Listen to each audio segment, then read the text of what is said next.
Hello everyone. Good morning to all of you.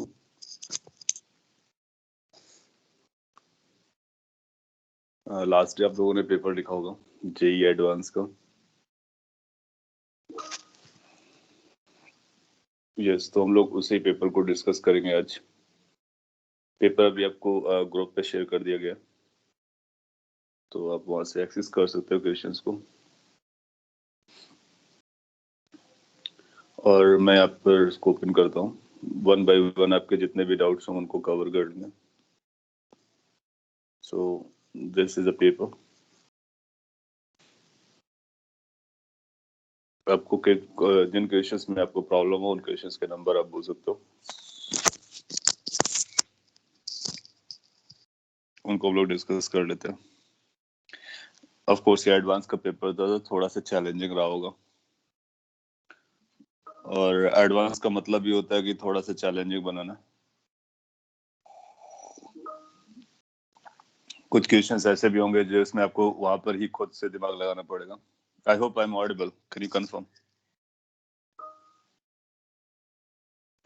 359. Okay. Question number 3, question number 5, question number 9,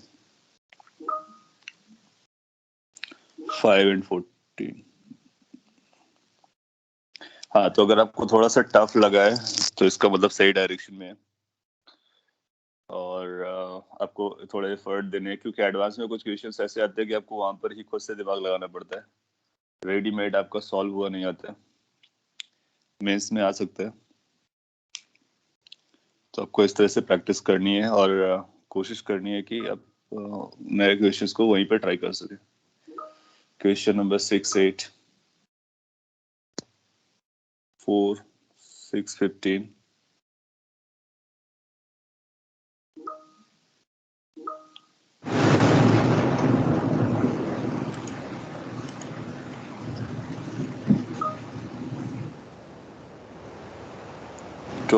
as well. So I'm trying to count all of them जो आप लिख रहे हो. 14, 18, yes 14 is there. 18 को भी count कर लेते हैं. फर्स्ट वीक टेक कर लेना है, ठीक है. फर्स्ट से भी स्टार्ट कर सकते हैं. 15 we have counted. 4 and 17. 4 be counted as 17. 9. Okay, 9 is there.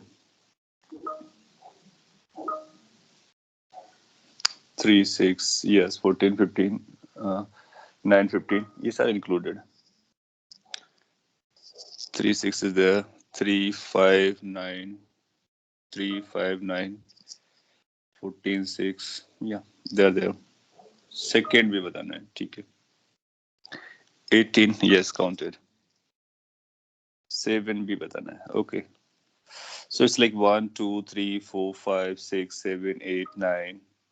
Yes. Continuous में है, फिर इसके बाद कुछ ब्रेक के बाद है. There was a printing mistake in 6. Okay, अगर ऐसा कुछ होगा तो उसको हम लोग रिजॉल्व कर लेंगे. क्वेश्चन की तरफ से कोई फॉल्ट आएगा तो आपको बोनस दिया जाएगा, नो डाउट, जैसा कि आईटी एग्जाम में होता है. सो वी विल चेक कि अगर कोई इशू है तो. Question number 1. इसके अलावा आपके जो और भी होंगे अगर बचते हैं तो आपको याद दिला देना. इससे की एक एथलीट है that completes 1 round of a circular track of radius 14 metre in 40 second. तो एक एथलीट है जो एक सर्कुलर पाथ पे चल रहा है. ये इस तरह का सर्कल है और इसकी रेडियस अपने को पता रखी है. एक एथलीट इस पे चलता है और एक कंप्लीट राउंड लगाता है. ए पॉइंट से चला, वापस ए पॉइंट पर आ गया, और इसको लगाने में इसको टाइम लगता है 40 सेकेंड. तो 40 सेकेंड्स में यहाँ पर आपको समझना होता है कॉन्सेप्ट्स को लगाने के लिए. कॉन्सेप्ट्स आप ऑलरेडी जानते हो. इसको 40 सेकेंड में कंप्लीट राउंड करते हैं. तो जहां से चला था ट्रैवल करके वहीं पर वापस हो गया. फिर आपसे बोलता है कि आफ्टर 2 मिनट 20 सेकेंड. तो जब आप 2 मिनट 20 सेकेंड को अगर सेकेंड में कन्वर्ट करोगे तो 2 मिनट का मतलब हो जाएगा 120 सेकेंड्स और ये 140 सेकेंड्स हो जाएगा. तो टोटल हमारे पास 140 सेकेंड्स हैं. तो ये किसी स्पीड से चल रहा होगा. और उसी स्पीड को ये मेंटेन करता है। तो 140 सेकेंड पर ये कहाँ पर होगा, ये अपने को देखना है। सो 140 को आप लिख सकते हो दिस इज इक्वल टू 40 में एक राउंड लगाएगा, फिर अगले 40 पे दूसरा राउंड कंप्लीट करेगा, नेक्स्ट 40 पे तीसरा राउंड कंप्लीट करेगा, तो ये बच जाएगा 120 और फिर 20 सेकेंड्स बचेंगे। तो इट विल बी लाइक कि इसने कंप्लीट राउंड किया, फिर एक कंप्लीट राउंड किया 40 सेकेंड में, फिर एक कंप्लीट राउंड किया 40 सेकेंड में। सो 3 कंप्लीट राउंड्स लगाएगा और फिर 20 सेकेंड में हाफ चलेगा क्योंकि 40 सेकेंड में फुल चलता है।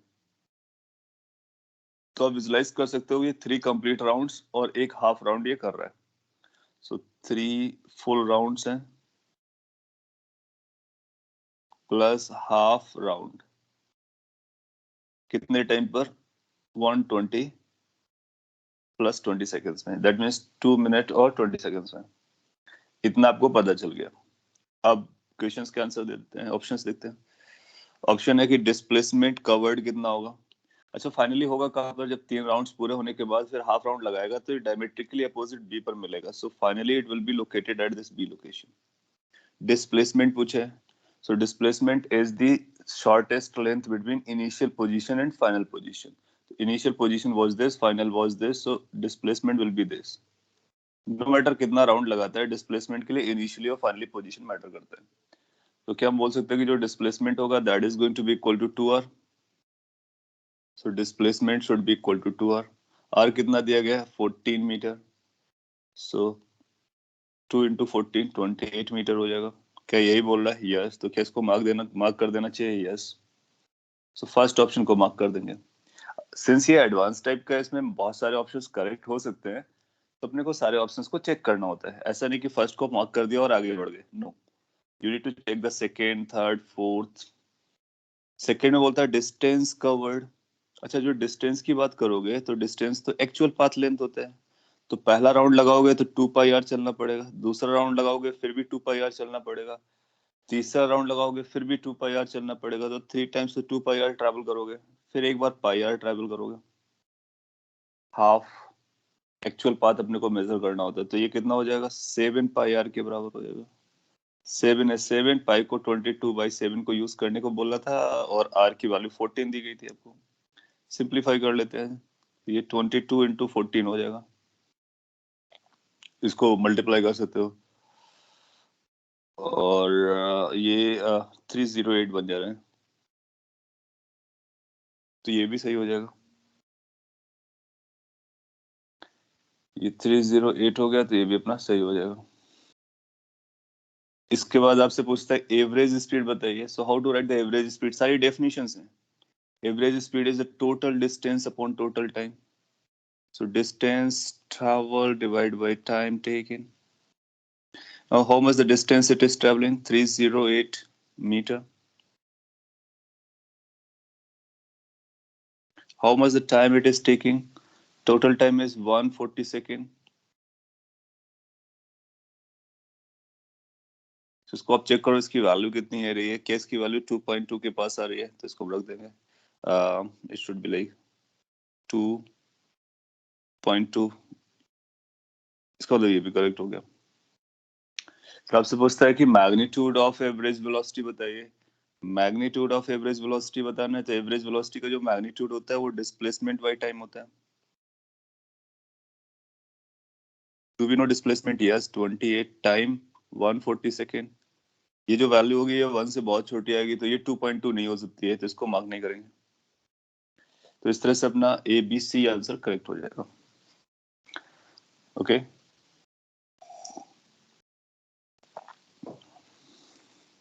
कोई कंसर्न आ रहा हो तो आप पूछ सकते हो। जब कभी एडवांस का पेपर हो तो आपको पर्टिकुलरली इस तरह से आराम से सारे क्वेश्चंस कर, that means every option you need to check carefully, you need to give the time, you should not be in hurry कि हम इसको 1 मिनट में करके आगे बढ़ जाते हैं। टेक योर टाइम, और अगर सारी डेफिनेशंस आप प्रॉपर्ली लिखोगे तो अपने को आंसर मिल जाएंगे। तो ये काइनेमेटिक्स के बेसिक डेफिनेशन से लेकर के था। नेक्स्ट क्वेश्चन आपने सेकंड पूछा हुआ है। Got it, okay, that's good, that's the purpose. Question number 2 पर आते हैं। It says a particle moves for 20 seconds with velocity 3 meter per second. Then 4 metre per second velocity से चलता है नेक्स्ट 20 सेकेंड्स के लिए, और फाइनली 5 मीटर पर सेकेंड से चलता है फर्दर नेक्स्ट वेलोसिटी 20 सेकेंड के लिए। आपसे पूछता है कि पार्टिकल, और आपको बोलता है कि पार्टिकल एक स्ट्रेट लाइन पे चल रहा है, तो ये 1D मोशन है, इसको हम लोग 1D वाली इक्वेशंस लगा सकते हैं। और ये कांस्टेंट वेलोसिटी से चल रहा है कुछ कुछ टाइम पर, तो एक्सेलरेशन इसका 0 रहा होगा। तो केवल एक ही डायरेक्शन में चल रहा है, इसका मतलब अपना डायरेक्शन भी नहीं बदल रहा है। कौन से ऑप्शंस करेक्ट होंगे मैं भी बताता। मैं एक बार स्क्रीन शेयर कर देता हूँ, शेयर को इशू बन रहा है।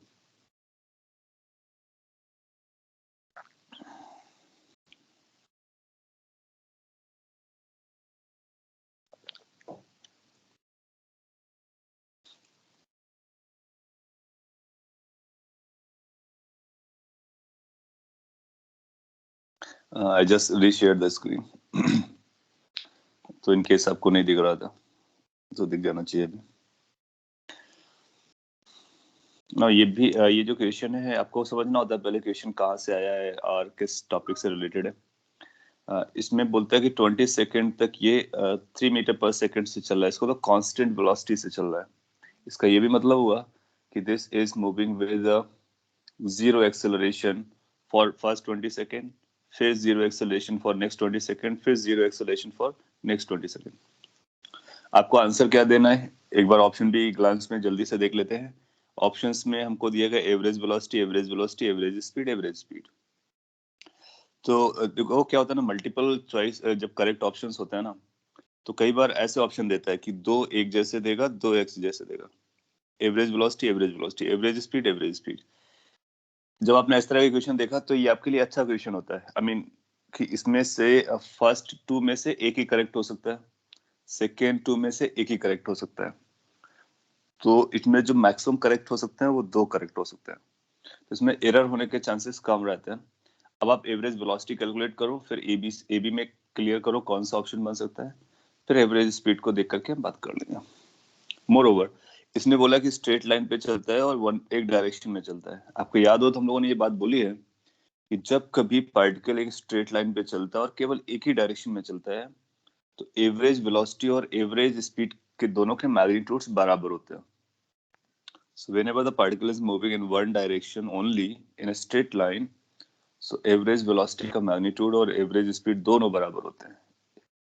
उस पॉइंट को अगर अपने दिमाग में आप रखते हो तो एक बात और पता चल गया कि इसमें से अगर पहला करेक्ट होता है तो फिर ये तीसरा करेक्ट होगा, सेकंड करेक्ट होता है तो फोर्थ करेक्ट होगा। ये भी क्लियर हो गया। अब सॉल्व कर लेते हैं। सो लेट्स से कि ए से चलता है और ये t इक्वल टू 0 टाइम था, बी तक पहुंचता है। तो इस तरह से आप पिक्चर बना सकते हो। यहाँ पर 20 सेकेंड्स हो गए और ये वेलोसिटी थी आपकी v1 जिसकी वैल्यू 3 मीटर पर सेकेंड है। फिर यहाँ से v2 वेलोसिटी पकड़ता है 4 मीटर पर सेकेंड और ट्रैवल करता है c तक, जब तक टाइम की वैल्यू 40 सेकेंड हो जाती है। दैट मीन्स 20 सेकेंड का टाइम मिला इसको ट्रैवल करने के लिए। फाइनली ये v3 वेलोसिटी गेन करता है, v3 वेलोसिटी इज 5 और ये किसी डी फाइनल डेस्टिनेशन तक जाता है और टाइम तब तक 60 सेकेंड हो गया। दैट मीन्स यहाँ पर भी इसको 20 सेकेंड का टाइम मिला। सो यहाँ से यहाँ तक जीरो एक्सेलरेशन केस, यहाँ से यहाँ तक जीरो एक्सेलरेशन केस, यहाँ से यहाँ तक zero acceleration case. You remember the case 1, case 2, case 3 जो हम लोगों ने किए थे।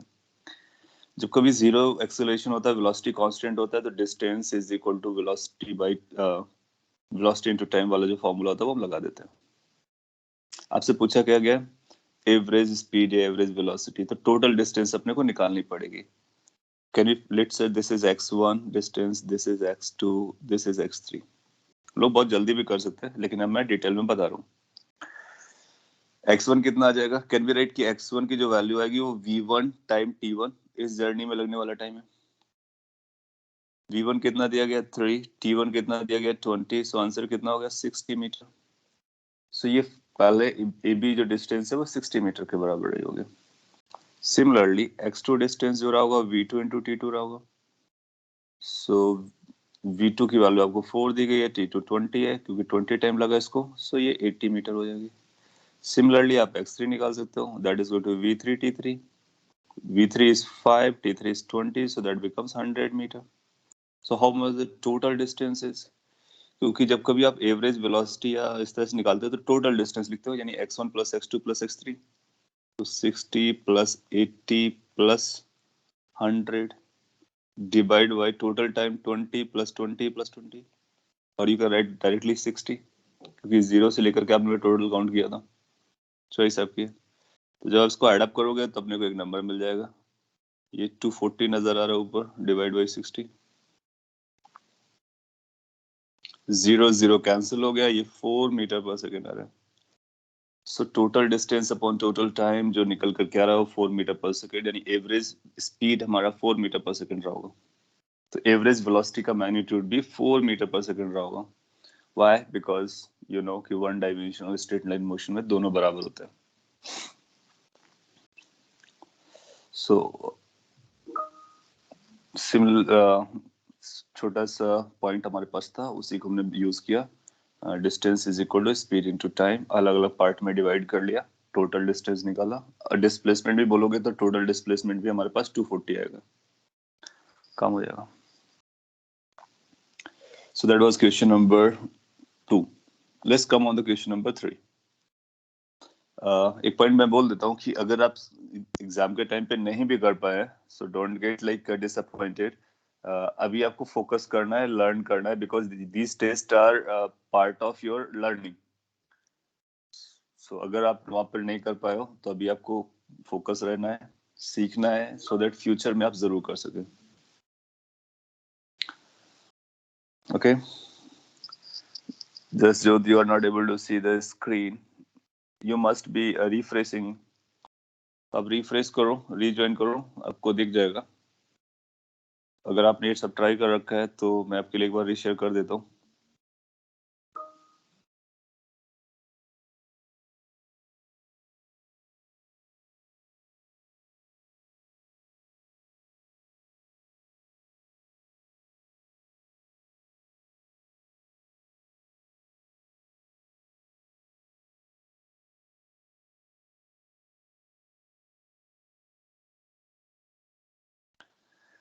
ओके, आपने कुछ लिखा है, मैं पढ़ लेता हूँ। We can also solve by adding these velocities and dividing by 3।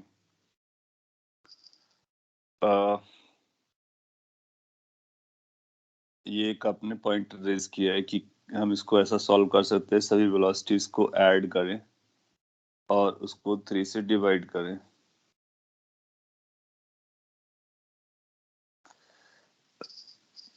ओम देखिए क्या है ना कि आंसर इस केस में आपको आ जाएगा, लेकिन हर केस में आंसर आए ऐसा जरूरी नहीं।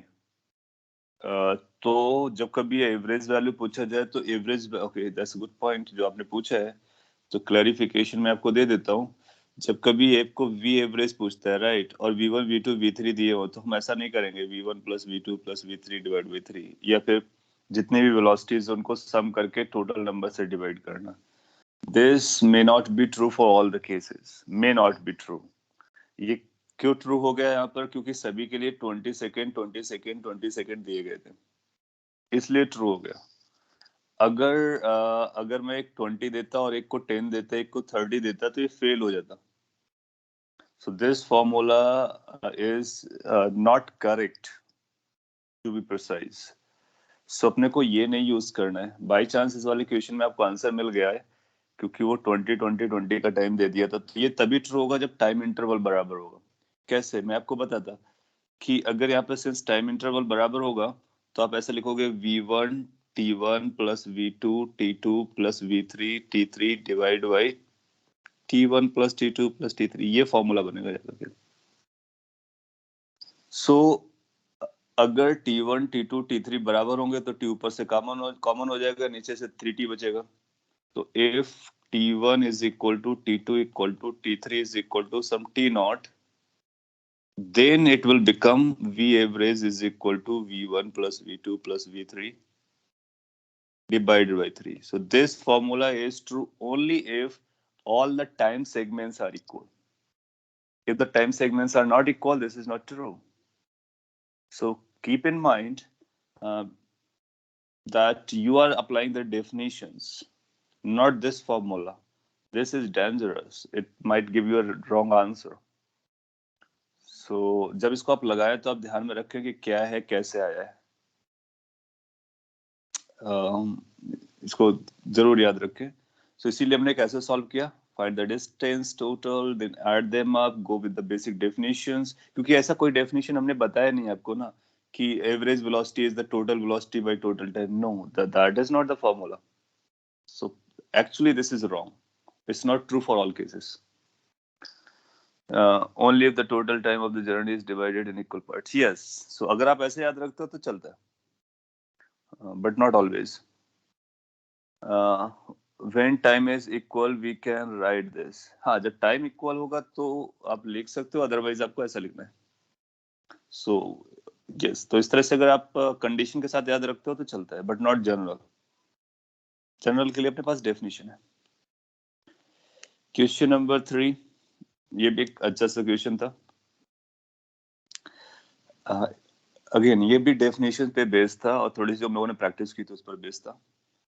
ये बोलता है कि एक पार्टिकल मूव करता है जिसके कोऑर्डिनेट्स x और y आपको दिए गए हैं, अपने को करेक्ट ऑप्शंस मार्क करने हैं। 4 ऑप्शन दिए गए तो अपने को ऑप्शन पढ़ना होगा, फिर उसको मार्क करना होगा। पहला, magnitude of velocity at any instant, तो मैग्नीट्यूड चाहिए, वेलोसिटी का चाहिए। आपको याद होगा जब x और y पता होता है तो वहां से r निकाल सकते हैं। r वेक्टर कैसे आता है? r vector xi plus yj।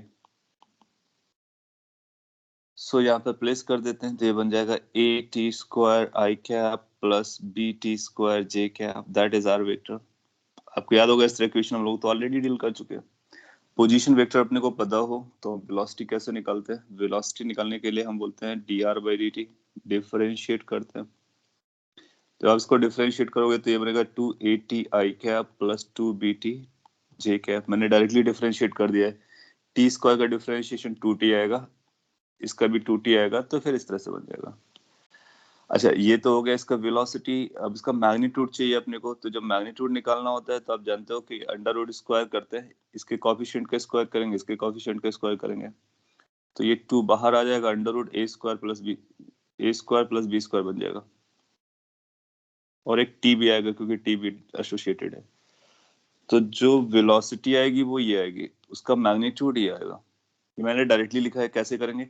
2at का होल स्क्वायर प्लस 2bt का होल स्क्वायर अंडर रूट, तो 2t कॉमन होगा, उसको स्क्वायर रूट के बाहर निकालेंगे, अंडर रूट ए स्क्वायर प्लस बी स्क्वायर बचेगा। कैलकुलेशन आप कर सकते हो स्टेप्स।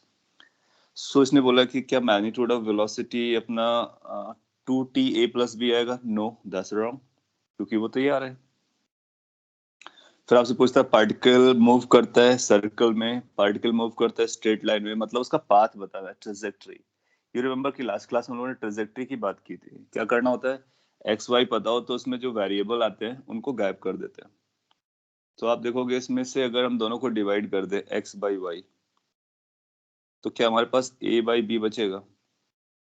तो t गायब हो जाएगा, t को अपने को एलिमिनेट करना था basically. So y is written as basically b by a into X. ये एक इक्वेशन आ गया।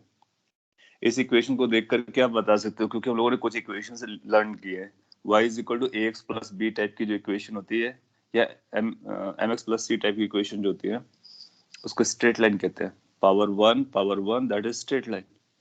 सो ये स्ट्रेट लाइन पे चलेगा, सर्कल पे चलेगा क्या? नो, स्ट्रेट लाइन पे चलेगा, यस। फिर आपसे बोलता है the speed of the particle at any instant is given by this. आप जानते हो कि स्पीड हो या वेलोसिटी हो, दोनों की इंस्टेंटेनियस वैल्यूज बराबर होती है, मैग्नीट्यूड बराबर होता है। तो ये जो हमने वेलोसिटी का मैग्नीट्यूड निकालना, यही स्पीड होता है इंस्टेंटेनियस वैल्यूज में।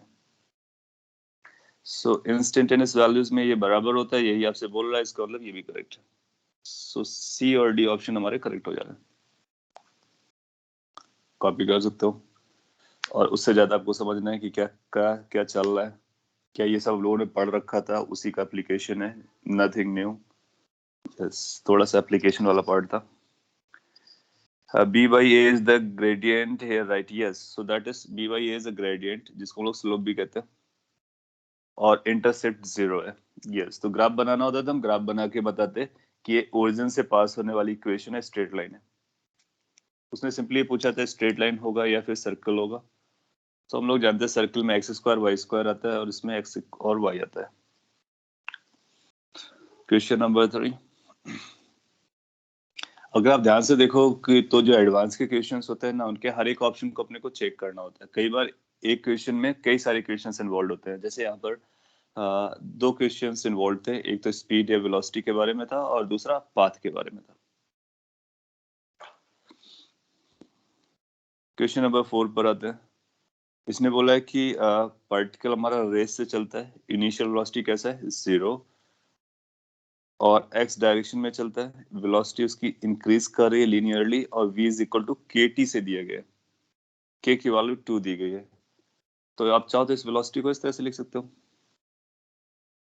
कि आपको ये दिया गया velocity is equal to 2t, क्योंकि k की वैल्यू तो 2 है।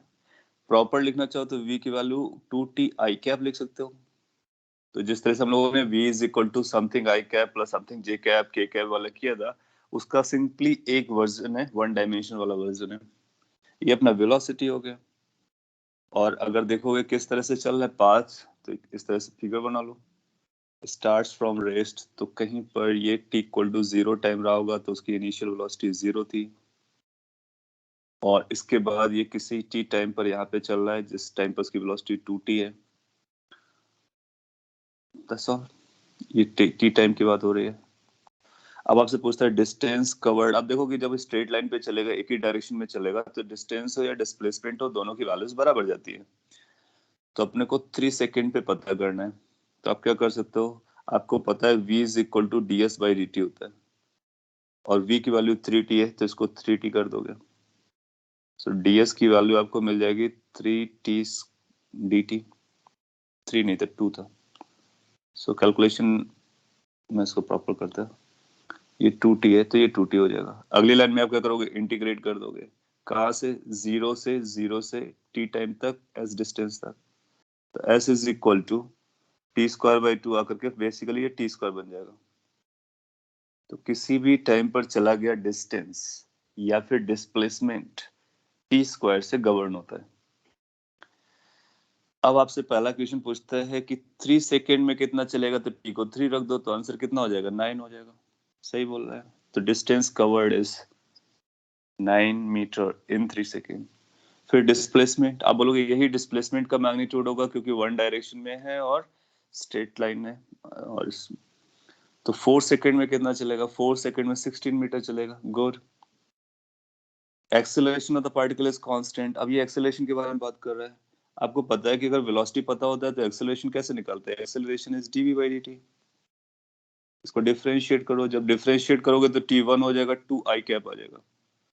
नाउ 2 भी कांस्टेंट है, डायरेक्शन भी कांस्टेंट है। तो अगर किसी वेक्टर का मैग्नीट्यूड कांस्टेंट हो, डायरेक्शन कांस्टेंट हो, तो वेक्टर कांस्टेंट होता है। इसको इसका एक्सेलरेशन कैसा जा रहा है, कांस्टेंट जा रहा है। सही बोल रहा है। Acceleration of the particle is constant. और कांस्टेंट की वैल्यू कितनी है, 2 है।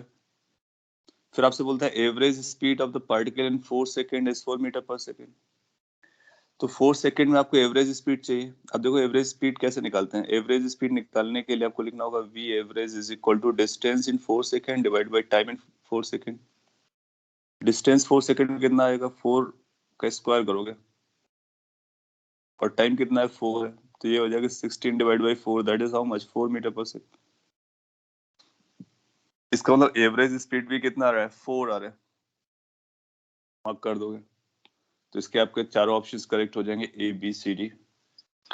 और ये आपसे सिंपली ये चेक कर रहा है कि क्या आप डिस्टेंस का डेफिनेशन जानते हो, डिस्प्लेसमेंट का जानते हो, एक्सेलरेशन का जानते हो, स्पीड का जानते हो, और उनको वेक्टर की तरह हम डील कर सकते हैं। बिल्कुल कर सकते हैं।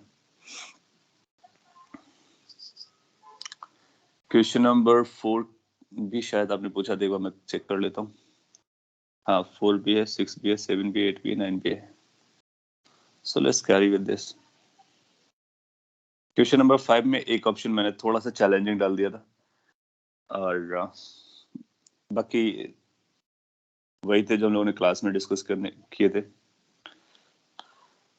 ये बोलता है कि एक बॉडी है जो रेस से स्टार्ट होता है और ओरिजिन से स्टार्ट होता है, एक्स डायरेक्शन में चलता है, तो एक ही डायरेक्शन में चल रहा है, और वेलोसिटी ये दे रखी है। So velocity has been given as 4t³ - 2t, that's velocity. बाकी सारा कुछ ऐसा यूनिट पे चल रहा है। इट इज आस्किंग कि एक्सेलरेशन ऑफ पार्टिकल बताइए। पहला ऑप्शन अच्छा क्वेश्चन था, ये भी अच्छा था फर्स्ट वाला। एक्सेलरेशन ऑफ द पार्टिकल बताना है किस समय, when it is 2 metre from the origin. तो यहां से जब आप एक्सेलरेशन निकालोगे ना, तो एक्सेलरेशन आएगा dv बाई dt, और dv बाई dt इसको डिफरेंशिएट करके आएगा तो ये बनेगा 12t², क्योंकि ये 3t² बनेगा तो 3 इंटू 4 12 हो जाएगा -2। ये इसका एक्सेलरेशन है। आप किसी भी टाइम पर एक्सेलरेशन बता सकते हो, लेकिन इसने फर्स्ट ऑप्शन में टाइम नहीं बताया। इसने बोला कि जब उसका डिस्प्लेसमेंट 2 मीटर हो, तो पहले हम इससे डिस्प्लेसमेंट निकालेंगे। v को हम लिख सकते हैं dr बाई dt या dx बाई dt, क्योंकि x डायरेक्शन में चल रहा है। तो ये बनेगा 4t³ - 2t। फिर इसके बाद आप बोलोगे dx is equal to 4t³ - 2t into dt। अब आप इसको इंटीग्रेट करो। इनिशियली 0 टाइम पर 0 लोकेशन पे था, फिर x लोकेशन पे t टाइम पे रहता है। ये जो इंटीग्रेशन आएगा, x की वैल्यू आ जाएगी अपने पास कितना, t पावर 4/4 बनेगा, तो 4 कैंसिल हो जाएगा, तो t रेस्ट पावर 4 बनेगा, माइनस ये t²/2 बनने के बाद t² बनेगा। तो इसका किसी भी टाइम पर डिस्प्लेसमेंट ये होगा। सो ये डिस्प्लेसमेंट मिल गया अपने को, ये एक्सेलरेशन मिल गया, ये वेलोसिटी मिल गई। अब हम क्वेश्चन सॉल्व कर सकते हैं जो भी होगा। फर्स्ट क्वेश्चन के लिए आपको क्या बोलना है कि जब उसका डिस्प्लेसमेंट 2 मीटर हो जाए तो कितना टाइम होगा।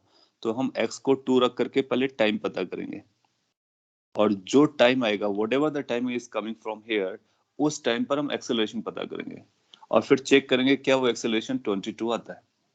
तो हमारा फर्स्ट पार्ट कंप्लीट होगा। समझ में आ रहा फर्स्ट पार्ट? आपको एक्सेलरेशन बताना है, लेकिन उस समय बताना है जब इसकी पोजीशन या डिस्प्लेसमेंट 2 मीटर हो। तो जब डिस्प्लेसमेंट 2 मीटर होगा, उसका टाइम पता करके फिर एक्सेलरेशन हम निकालेंगे उसी टाइम पर। ये क्वाड्रेटिक इक्वेशन है, इसको आप सॉल्व कर सकते हो। तो ये t⁻4 - t² - 2 इक्वल टू 0 बना। इसके फैक्टर कर सकते हो।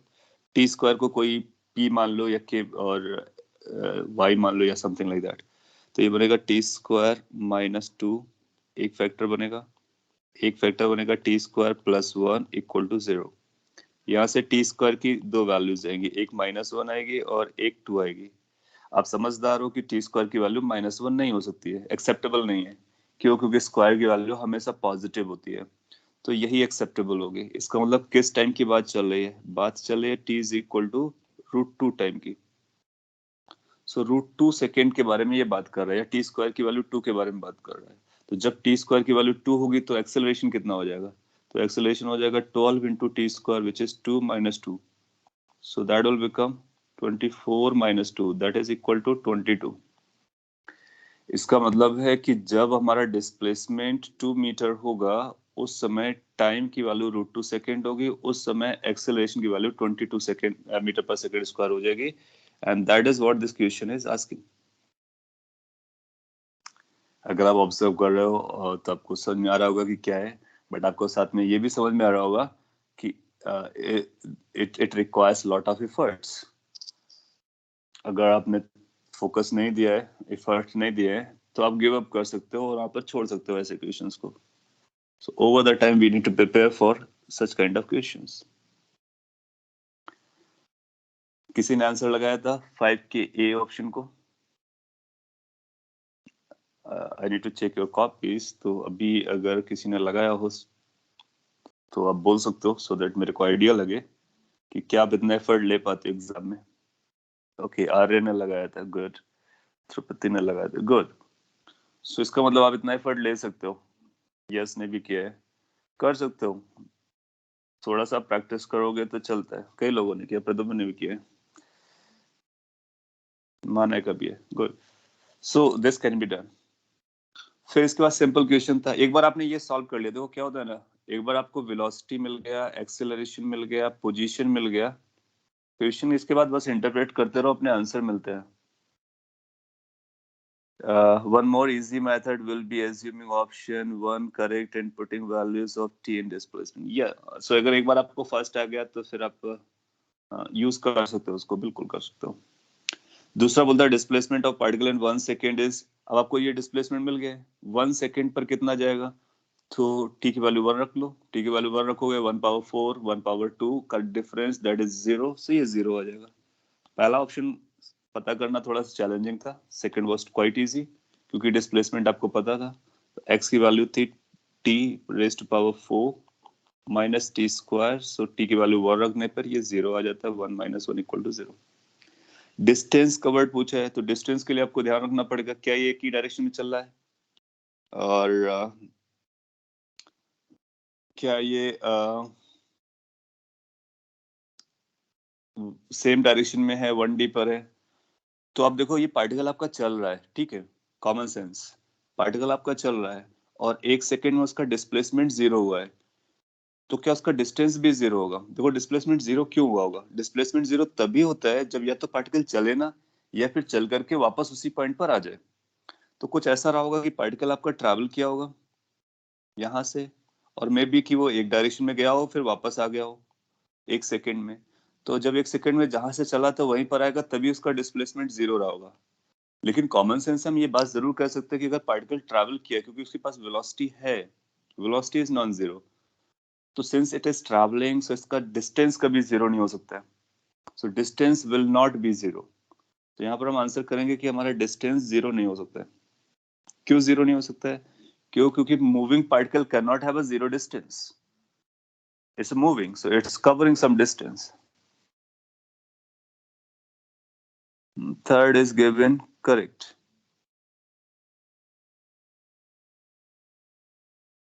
ऐसा है क्या? थर्ड को करेक्ट दिया गया है, तो हम लोग उसको करेक्शन कर लेंगे, क्योंकि आप देखोगे ना डिस्टेंस कवर्ड 1 सेकेंड में 0 हो ही नहीं सकता। When a particle is moving it has to travel some length, so it should not be a correct option. उसका करेक्शन कर लेंगे, इसी में डाउट था। ओके, सो इसको करेक्ट कर लेंगे, इसका एक करेक्शन आ रहा है, सी पॉइंट आंसर दिया गया है, that should not be the answer, we will make the correction for that. आपको लॉजिक समझ में आया?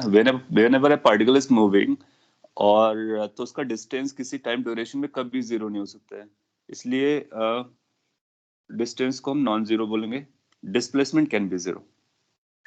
अच्छा ये बताओ कि जो फोर्थ ऑप्शन था, जो कि बहुत थिंकिंग बेस पे था, अ, इसने पूछा कि particle does not change the direction of its velocity during the motion.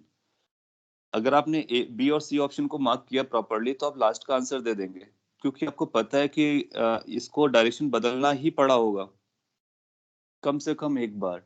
क्यों? क्योंकि अगर डायरेक्शन नहीं बदला होता तो डिस्प्लेसमेंट 0 नहीं होता। सो अगर एक पार्टिकल आगे चलता है स्ट्रेट लाइन पर और उसका डिस्प्लेसमेंट 0 होना है, इसका मतलब उसको वापस भी आना होगा, इसका मतलब उसकी वेलोसिटी की डायरेक्शन बदली होगी। और ये बोलता है कि particle does not change the direction of velocity, इसका मतलब ये गलत बोलता है।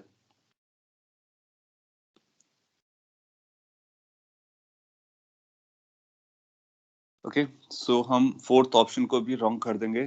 क्यों? क्योंकि उसने अपनी डायरेक्शन बदली है, तभी उसका डिस्प्लेसमेंट 0 हुआ है, और डिस्टेंस 0 नहीं होगा जब तक वेलोसिटी रहेगी, ये स्पीड रहेगी।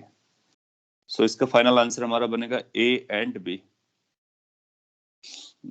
इसको करेक्ट कर दिया जाएगा, आपको मार्क्स ए और बी के अकॉर्डिंग ही दिए जाएंगे ना। ये सिंपल से क्वेश्चंस हैं, लेकिन उसका इंटरप्रिटेशन डीप कर दिया जाता है, और जब कभी इंटरप्रिटेशन डीप हो जाता है तो वो एडवांस का क्वेश्चन हो जाता है। सिंपल रहेगा इंटरप्रिटेशन तो मेन का क्वेश्चन रहेगा। हाँ, is he is at fourth option after 1 second then will it be correct? हाँ, अभी हम लोग उस तरह के क्वेश्चन डील करेंगे। मैं पहले फोर्थ को और डिफिकल्ट बनाना चाह रहा था, कि मैं ऐसा बोलना चाह रहा था कि वो केवल एक बार डायरेक्शन चेंज करेगा, 2 बार डायरेक्शन चेंज करेगा, 3 बार डायरेक्शन चेंज करेगा।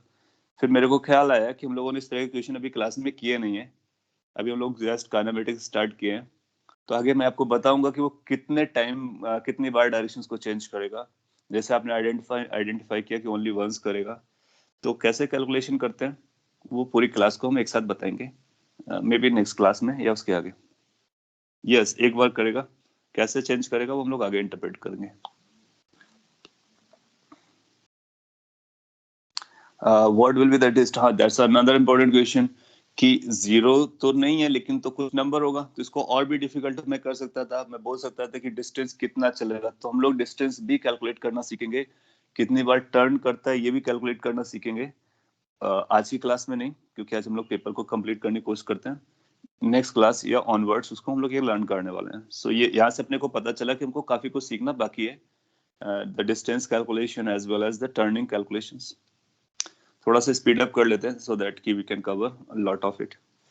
क्वेश्चन नंबर 6 सेज कि एक पार्टिकल मूव करता है, इनिशियल वेलोसिटी u दिया गया, उसका एक्सेलरेशन at है, is given by at. ये at एक्सेलरेशन दिया गया आपको, where a is a constant. if motion is one dimensional then which of the following is correct. So आपको जो एक्सेलरेशन है, लेट्स एक्सेलरेशन को हम कैपिटल ए लिखते हैं, तो एक्सेलरेशन अपने को दिया गया at.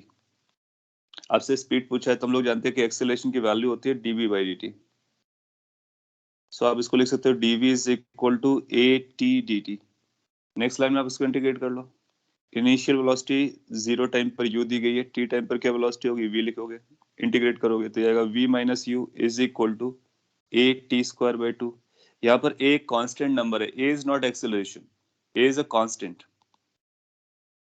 सो हमारा आंसर क्या बन गया? हमारा आंसर कुछ ऐसा बन गया, v should be given by u plus half a t square. That is how the velocity should be given.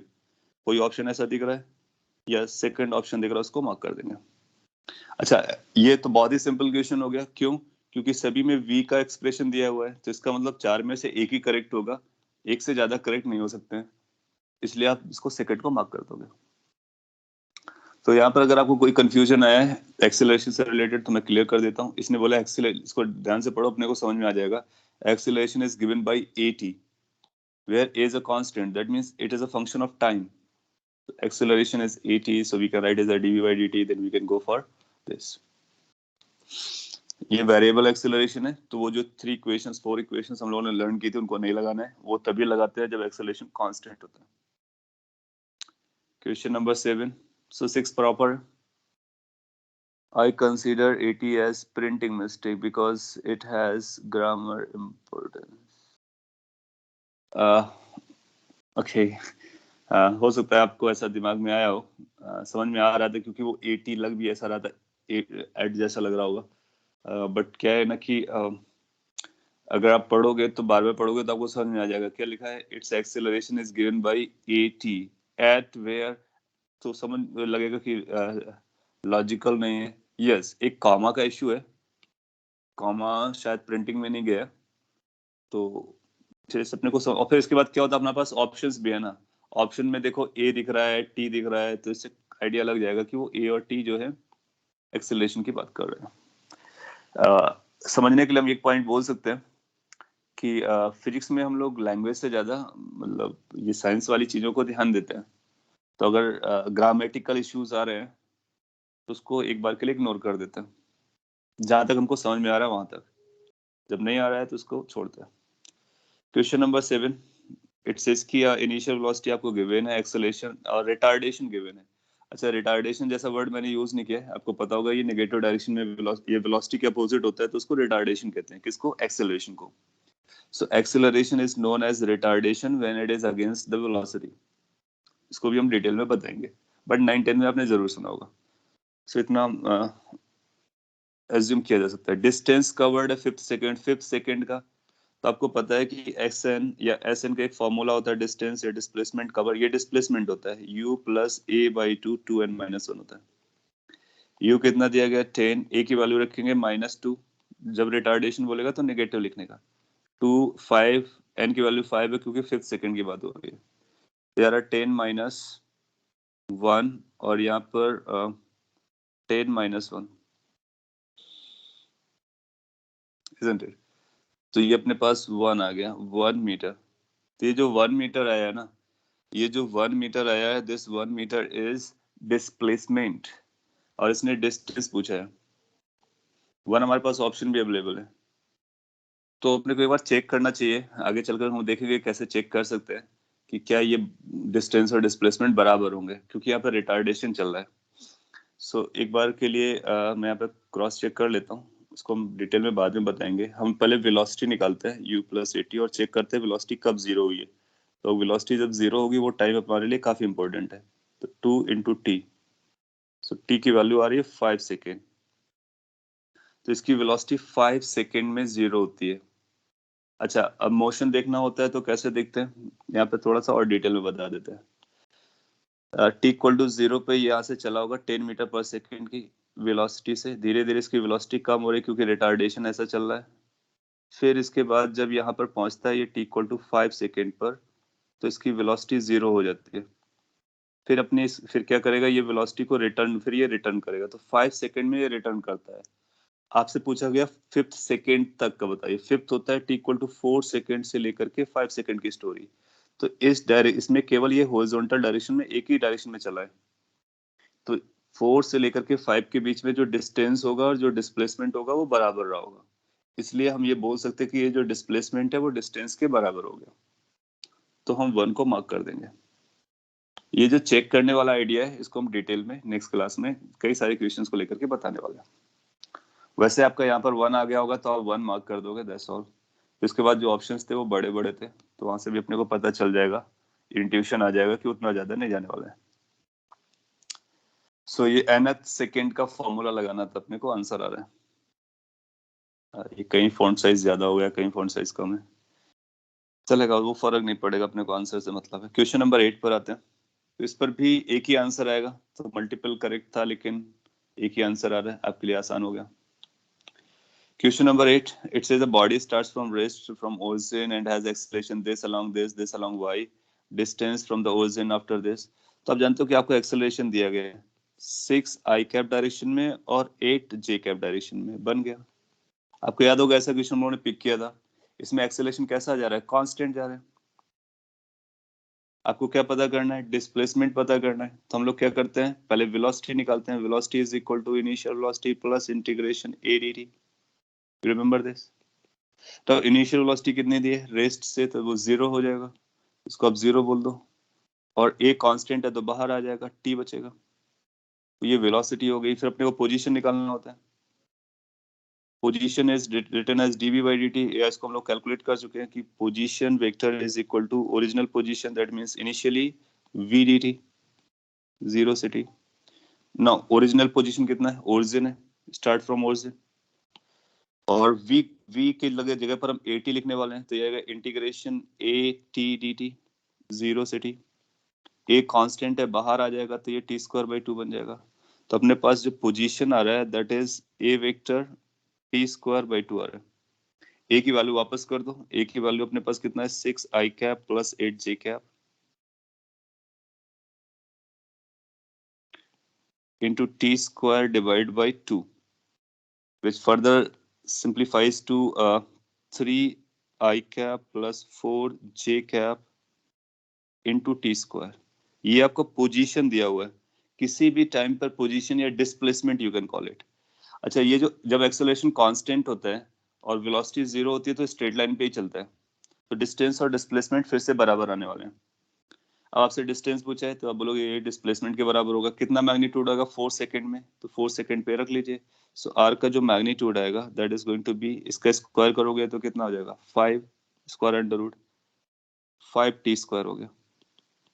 T की वैल्यू 4 रख दो, तो 4 स्क्वायर कर लो, तो 5 इंटू 16। सो आपस में मिलकर के 80 मीटर हो जाएगा। अगेन आपको 4 ऑप्शन दिए गए, एक ही क्वांटिटी पूछी गई है, तो समझ में आ रहा है कि 4 में से केवल एक ही करेक्ट होगा क्योंकि मल्टीपल डिस्टेंस नहीं हो सकते। तो ये भी इजी था, इसको मार्क करोगे आगे बढ़ोगे। Making sense? So that is your question number 8। Writing the acceleration, then formula for velocity जो हम लोगों ने लर्न किया था, देन फॉर्मूला फॉर पोजीशन जो हम लोगों ने लर्न किया था, और उसको इंटीग्रेट करके अपना आंसर बताते हैं। कोई स्टेप री एक्सप्लेन करना हो तो आप बोल सकते हो, अगर समझ में आ गया हो तो हम लोग आगे बढ़ सकते हैं। Assuming you have got it. Question number 9. ये स्टार्टिंग के थोड़े से चैलेंजिंग थे, काइनेमेटिक्स थे, लास्ट के इजी है, तो वो सब आपने कर लिए होंगे, सिंपल मैथमेटिक्स थी। 9th बोलता है पोजीशन वेक्टर आपको दिया गया, जिस तरह से हम लोगों ने क्लास में क्वेश्चन किए थे, पोजीशन वेक्टर आपको दिया जाता था, टाइम t सेकंड में, करेक्ट ऑप्शन मार्क करना। डिस्प्लेसमेंट ड्यूरिंग 5 सेकंड, ये पोजीशन है, यू रिमेंबर दिस, पोजीशन है। डिस्प्लेसमेंट कैसे लिखते हैं, displacement is written as final position minus initial position. Final position का मतलब फर्स्ट सेकंड में, t इक्वल टू 1 सेकेंड में, तो ये हो गया r की वैल्यू आपको t इक्वल टू 1 पे निकालना है, फिर r की वैल्यू t इक्वल टू 0 पे निकालना है, दोनों को सब्ट्रैक्ट करना है। 1 पर जब निकालोगे तो ये आएगा i cap plus 5j cap plus 4k cap, और 0 पर निकालोगे तो ये बनेगा 5j कैप, दैट्स ऑल, बाकी दोनों कैंसिल हो जाएंगे। तो ये आ रहा है अपने पास i cap plus 4k cap. तो डिस्प्लेसमेंट ड्यूरिंग फर्स्ट सेकेंड आ रहा है, इसका अगर मैग्नीट्यूड निकालोगे तो अंडर रूट 17 आएगा। और जब ये कितना बोल रहा है 5, इनको ऐसे जोड़ेंगे नहीं, 1 प्लस 5 4 5 को नहीं, 1 प्लस 4 को 5 नहीं बोलेंगे, ये वेक्टर है ना। तो डिस्प्लेसमेंट का जो मैग्नीट्यूड आएगा वो आपको बताया गया है, वो कितना जाएगा under root 1 plus 16, that is root 17 आना चाहिए। तो फर्स्ट को रॉन्ग कर देंगे। समझ में आया? फिर स्पीड निकालना है। इंस्टेंटेनियस स्पीड और वेलोसिटी बराबर होते हैं, तो आप जानते हो कि वेलोसिटी जो लिखा जाता है वो dr/dt लिखा जाता है। डिफरेंशिएट कर दो तो ये 3t² i कैप आएगा, ये 0 हो जाएगा कांस्टेंट होने की वजह से, और ये 4k कैप बचेगा। कितने टाइम पर वेलोसिटी चाहिए? 1 सेकेंड पर, तो t को 1 रख लो।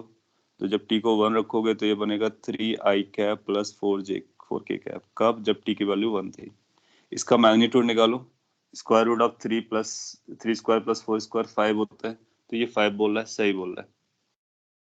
तो सेकंड ऑप्शन मार्क कर देंगे। एक्सेलरेशन पूछा गया, एक बार आपको वेलोसिटी पता चल गया, ये वेलोसिटी है, इसको फिर से डिफरेंशिएट कर दो। सो एक्सेलरेशन के लिए हम लोग क्या करते हैं, डिफरेंशिएट करेंगे वेलोसिटी को। वेलोसिटी कितना निकला था? 3t² i cap plus 4k cap.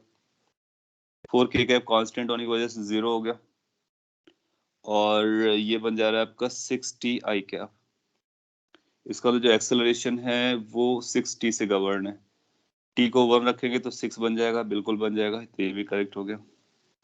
Particle moves with a constant acceleration, अब देखो a की वैल्यू टाइम पर डिपेंड कर रही है, तो ये कांस्टेंट नहीं है, तो ये गलत हो गया। तो इस तरह से हम 9th को टैकल कर सकते थे। सो अपना करेक्ट आंसर आ रहा है बी एंड सी। अब जो गिवन आंसर आपको दिया गया उससे मैच कराते रहिए, कोई करेक्शन आएगा तो आपको बोलना होगा, so that we can correct in the result. So that is 9th question. Here motion is not given in as a straight line, so how speed is this? Okay.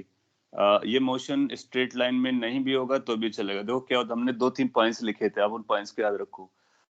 Instantaneous speed हमेशा velocity के magnitude के बराबर होती है। तो आपसे speed पूछा जा रहा है 1 सेकेंड पर, ये टाइम लगेगा डाइजेस्ट करने में। 1 सेकेंड में पूछा जा रहा है, इसको लो कौन सी स्पीड है? एट 1 सेकेंड है, दैट मीन्स उस इंस्टेंट पर है जिस इंस्टेंट पे आपका क्लॉक का 1 सेकेंड हुआ था, दैट मीन्स इंस्टेंटेनियस है। And we have a point कि इंस्टेंटेनियस वेलोसिटी का मैग्नीट्यूड और इंस्टेंटेनियस स्पीड हमेशा बराबर होती है, no matter whether it is moving on a straight line, curvilinear path or any other way.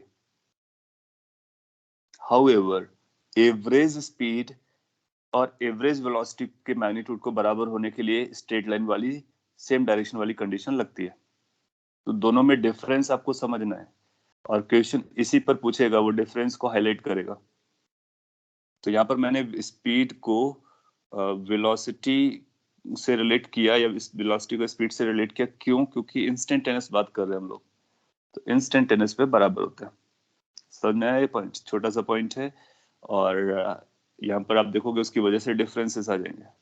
हाँ, अगर ऐसा बोला होगा तो एवरेज स्पीड बताइए ड्यूरिंग 1 सेकेंड, तो फिर अलग होता है। फिर उसको कैलकुलेट करने के लिए हम डिस्टेंस कैलकुलेट करते हैं, डिस्टेंस कैलकुलेट करना हमारे लिए चैलेंजिंग रहता है। तो वो जो पॉइंट्स मैंने लिखे हैं आपके नोट्स में वो बहुत इंपॉर्टेंट है, उनको बार बार पढ़ो, डाइजेस्ट करो, इसके बाद आपको समझ में आ जाएगा। 10th आपने पूछा नहीं है तो मैं स्किप कर देता हूँ। और आइडिया सिंपल है, मैक्सिमा और मिनिमा का था, ऐसा क्वेश्चन हम लोग क्लास में भी कर चुके हैं। पहले आप इसको डिफरेंशिएट करोगे, 0 करोगे, x निकालोगे, फिर डबल डिफरेंशिएशन से चेक करोगे कौन सा मैक्सिमा है कौन सा मिनिमा है।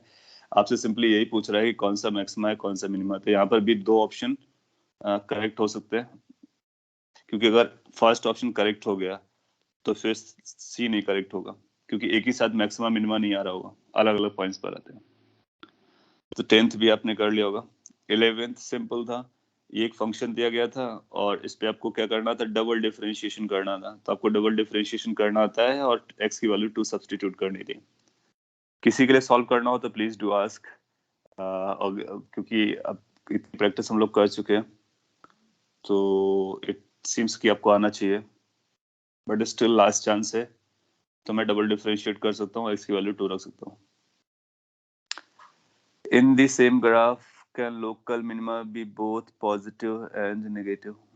इन the same graph can local minima be both positive. हाँ बिल्कुल हो सकते हैं, कुछ भी हो सकते हैं। Local minima can take any value, local maxima can take any value, they can be positive, they can be negative. Sometimes it happens like कि local minima is more as compared to the local maxima. अगर suppose कर लीजिए graph आपका ऐसा है, तो ये जो मैक्सिमा बनेगा, इस मैक्सिमा की वैल्यू इस मिनिमा से छोटी आएगी, तो चलते हैं। तो दैट कैन बी एनीथिंग। मैं देखता हूँ आपने क्या क्या पूछा था, उसी पर स्टिक करता। सो मैंने वंस कौन कौन से हम लोगों ने डील कर लिया, 1 2 6 8 7 3 5 4 9, ये हो गए। अभी आपको 12 बताना है और 14 15 18 17 क्विकली खत्म कर देते हैं। 12 बताना है।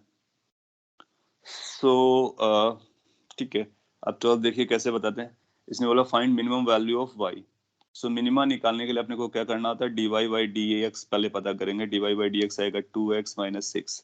कैसे आया, एक्स स्क्वायर का डिफरेंशिएशन 2x आता है, 6 का x का डिफरेंशिएशन 1 आ जाएगा और 18 का 0 होगा। डिफरेंशिएशन के रूल लगाइए, फिर अगला स्टेप्स को 0 करिए। जैसे आप 0 करोगे तो 2x की वैल्यू 6 आ जाएगी, x की वैल्यू 3 आ जाएगी। हो सकता है कि आपको लग रहा हो कि मैं जल्दी में बोल रहा हूँ, लेकिन अगर आप खुद से करोगे 2-3 बार तो आपको लगेगा कि इतना जल्दी किया जा सकता है। सभी के लिए मैं बोल रहा हूँ, in case you are facing a problem. So you need to just practise, write on the paper, copy 10 बार लिखो, लिखोगे तो स्पीड बन जाएगी। अच्छा, ये x इक्वल टू 3 आ गया, मिनिमा पूछा गया। अब देखो इसका x स्क्वायर का कोएफिशिएंट पॉजिटिव है, तो ये ओपनिंग अपवर्ड होगा, पैराबोला। इसका मतलब ये मिनिमा बन रहा होगा और इसने मिनिमा ही पूछा है, तो अपने को अब डबल डेरिवेटिव करके चेक करने की जरूरत नहीं है। डायरेक्टली बोलोगे कि यहाँ पर मिनिमा आ जाएगा, तो x की वैल्यू 3 रख दो। सो y की जो मिनिमम वैल्यू आएगी उसमें x को 3 रखना है। 3 का square minus 6 into 3 plus 18।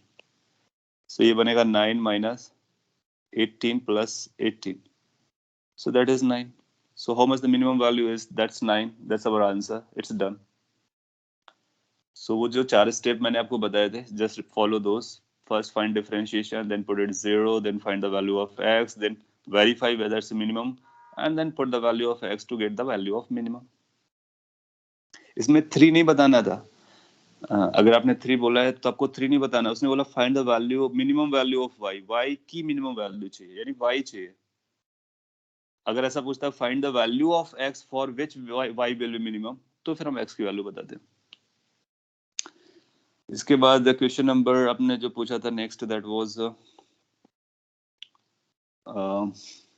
We have done this 12 14 15 17 18। It will take 2 minute, तो आप वेट कर सकते हो, और अगर आपको आ गया तो आप जा सकते हो। 14, क्वेश्चन नंबर 14 सेज कि एक ग्राफ दिया गया है और आपको इंटीग्रेशन 0 से 12 तक निकालना है। तो 0 से 12 तक बेसिकली अपने को एरिया निकालना है। तो एक ये एरिया निकालो, दूसरा ये एरिया निकालो।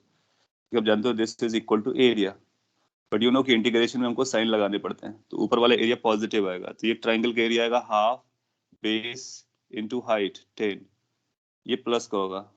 दूसरा वाला माइनस का होगा क्योंकि वो नीचे है, वाई उसके लिए वाई नीचे होगा, तो ये नेगेटिव आएगा। And that is going to be, या फिर आप ऐसे लिख लो 4 और ये लिखो कि ये कितना है, माइनस वाई है ना, तो -4 इंटू 12 माइनस 8। इसको जो आप सिंप्लीफाई करोगे आपको एक आंसर मिल जाएगा, ये बन जाएगा 40 माइनस, और ये आपके लिए बनेगा 16, सो ये 24 आ जाएगा। आंसर हो गया। अगर वो आपसे एरिया पूछता तो हम दोनों को पॉजिटिवली लिखते हैं। उसने इंटीग्रेशन पूछा है, तो इंटीग्रेशन में मैंने आपको बताया था ऊपर वाला पॉजिटिव होता है, नीचे वाला नेगेटिव होता है। फिर आपने 15 पूछा है, वर्क डन। ये 15 एक अच्छा क्वेश्चन था। Hello sir. हाँ बोले। How that -4 and 8, 12 minus 8 come there in area? Question number 14. हाँ, तो इसमें अब देखो ये लेंथ कितना है, 4 है, और ये कितना है, 4 है। 12 माइनस 8, तो 4 और 4 कितना हो गया 16। मैं ये बोल रहा हूँ कि अगर आप यहाँ माइनस ना लगाओ तो आप ऐसे लिखोगे कि this has to be subtracted. Why to subtracted? क्योंकि अपसाइड का एरिया, अपसाइड का इंटीग्रेशन पॉजिटिव होता है, डाउन साइड का इंटीग्रेशन कैसा होता है, नेगेटिव होता है। डाउन साइड का एरिया कितना आ रहा है 16, अप साइड का एरिया कितना आ रहा है 40। आपको इंटीग्रेशन निकालना है तो क्या बोलोगे, this is plus 14, this is minus 16। आप दोनों को ऐड करोगे, बेसिकली आप सब्ट्रैक्ट कर रहे होते हो इंटीग्रेशन निकालने में। Okay. अगर आपसे पूछता कि एरिया निकालो, ऐसा नहीं बोलता, ये बोलता कि एरिया निकालो, तो हम दोनों को ऐड कर देते क्योंकि एरिया तो ऐड अप होता है। Integration carries sign. क्वेश्चन 15 एक अच्छा सवाल था, वेक्टर को यूज कर रहा था, work done F dot D R होता है। अब देखोगे y equal to X line, थोड़ा सा भी अगर आप ग्राफ का आइडिया है तो आप समझ जाओगे कि y equal to X line ये है, एक स्ट्रेट लाइन होगी, बिल्कुल होगी, ओरिजिन से पास हो रही होगी, इंटरसेप्ट y 0 होगा और एक पार्टिकल इसी डायरेक्शन में मूव करता है, तो इसके दो पॉइंट पकड़ लो, एक 0,0 हो गया और एक ये 1,1 हो गया। तो इस डायरेक्शन में चल रहा है, ये उसका डिस्प्लेसमेंट हो गया। तो अगर डिस्प्लेसमेंट वेक्टर अगर आप लिखना चाहो तो उसको लिख सकते हो 1 i cap plus 1 j cap.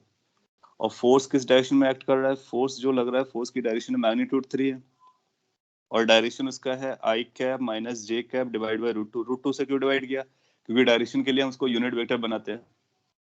सो अपने को एफ डॉट आर चाहिए। जब आप एफ डॉट आर करोगे तो आप देखोगे कि ये 0 आ जाएगा, 3/√2 तो अलग हो गया। डिस्प्लेसमेंट 2 मीटर चलता है तो आप चाहो तो इसको भी √2 से डिवाइड कर दो और 2 लिख दो। ये √2 से डिवाइड करने से हमने डायरेक्शन पता कर ली, 2 से उसका मैग्नीट्यूड पता कर लिया, टू बी प्रिसाइज। तो ये बचेगा 2/√2। हालांकि इन नंबर से कोई फर्क नहीं पड़ने वाला है, क्यों, क्योंकि I cap plus J cap dot I cap minus J cap 0 हो जाएगा, तो ये बन जाएगा 0। इसका मतलब ये नल वेक्टर हो गया, नल नल हो गया, 0 हो गया। तो हमारा आंसर कितना हो जाएगा, 0 हो जाएगा। क्यों, क्योंकि ये जो डायरेक्शन है और ये जो डायरेक्शन है दोनों परपेंडिकुलर है। परपेंडिकुलर डायरेक्शन में वेक्टर का डॉट प्रोडक्ट क्या होता है, 0 होता है। सो आर मैंने कैसे निकाला, आर की डायरेक्शन निकाली और उसके मैग्नीट्यूड से मल्टीप्लाई कर दिया। एफ का मैग्नीट्यूड को उसके डायरेक्शन से मल्टीप्लाई कर दिया, उसने डायरेक्शन और मैग्नीट्यूड अलग अलग बताए थे आपको। इसके बाद 17 और 18 पूछे, बहुत सिंपल है, फिर भी मैं आपको क्विकली बोल देता हूँ। पार्शियल डेरिवेटिव निकालने का हम लोगों ने आइडिया लिया था कि del F by del X क्या होता है। सभी बाकी सबको आप वेरिएबल मानो, केवल एक्स को बाकी सबको कांस्टेंट मानो, केवल एक्स को वेरिएबल। तो ये एक्स का 1 हो जाएगा तो वाई जेड आ जाएगा। y की जगह 1 रखना है, z की जगह 1 रखना है, तो 1 into 1 is equal to 1, 1 answer हो जाएगा 17 का। 18 के बारे में हम लोगों ने बात किया था कि इसको साइन एक्स का ग्राफ बना लो और साइन एक्स के ग्राफ में साइकिल्स देख लो, कितने साइकिल्स जा रहे हैं। और सिंस इंटीग्रेशन है तो जितना ऊपर है उतना नीचे, तो पॉजिटिव ये +2 आएगा, ये -2 आएगा, तो 0 हो जाएगा। ये +2 होता है, ये -2 होता है, ये +2 होता है, ये -2 होता है। अच्छा, ये 0 होगा, ये पाई होगा, -2 पाई होगा, तो हम -2 पाई से स्टार्ट कर रहे हैं। कहाँ तक जाना है, 15 पाई तक जाना है। दैट विल बी पाई, 2 पाई, 3 पाई, 4 पाई, ऐसा 15 तक जाओगे तो कहीं ना कहीं चल करके आगे 14 पाई, आपको यहाँ पे 14 पाई मिलेगा, फिर यहाँ 15 पाई मिलेगा। 14 तक का जितना भी होगा सब 0 हो जाएगा, केवल ये बचेगा। और ये कितना आएगा, +2। तो आंसर कितना हो जाएगा, 2। आप एक काम और कर सकते हो, अब इसको इंटीग्रेट करो, कॉस लगाओ, कॉस की वैल्यूज लगाओ, ट्रिग्नोमेट्री यूज करो, अपना आंसर आ जाएगा। यस सर, कॉस की वैल्यू डाल के नहीं आ रहा है। कॉस की वैल्यू डाल करके नहीं आ रहा, तो आप क्या करोगे, ये बन जाएगा sin x का इंटीग्रेशन क्या होता है, कॉस या minus cos, positive -cos minus cos. Minus cos. तो ये 15 पाई आ जाएगा, ठीक है। और इसके बाद इसको मैं अरेज कर दे रहा हूँ स्पेस बनाने के लिए। इसके बाद आपको क्या करना है, माइनस को बाहर रखो, कॉस 15 पाई आ जाएगा, माइनस कॉस 2 पाई माइनस 2 पाई आ जाएगा। अच्छा, कॉस में माइनस का मतलब तो होता नहीं है कुछ, तो ये तो एलिमिनेट हो जाएगा। अच्छा, ये 15 पाई को क्या लिख सकते हैं, कॉस, इसको लिख सकते हैं 14 पाई प्लस पाई, और ये आ जाएगा माइनस कॉस 2 पाई। 2 पाई का जो मल्टीपल होता है ना, उसका वैल्यू 0 जैसा आप देखते हो, तो ये एलिमिनेट हो जाएगा आपके लिए। तो अपने पास क्या बचेगा, माइनस कॉस पाई और माइनस कॉस 2 पाई, ये 0 के बराबर होता है, कॉस 0 की वैल्यू 1 होती थी, 1 हो जाएगा। फर्दर ले जाओ, minus with in the bracket cos pi की वैल्यू -1 होती है, -1 आ जाएगा, तो minus of -2 that is 2, answer आ जाएगा। तो अगर थोड़ा सा आपने ट्रिग्नोमेट्री पढ़ा हुआ है तो उसको यूज करके हम बता सकते हैं, तो आप कॉस को करके भी निकाल सकते हो। ओके, टाइम हो गया, काफी टाइम हो गया। सो पेपर भी आपका कंप्लीट हो गया। लास्ट का हाफ पोर्शन काफी इजी था, सिंपल मैथमेटिक्स था। स्टार्टिंग वाला थोड़ा सा अच्छा था, काइनेमेटिक्स था। सो इस आपके मार्क्स कम गिरे हैं। आप एक बार इसको फिर से रिवाइज कर डालो, और कोई डाउट है तो पूछो। नेक्स्ट क्लास में हम लोग काइनेमेटिक्स को स्टार्ट करेंगे। Okay, that's all for today. Thank you guys.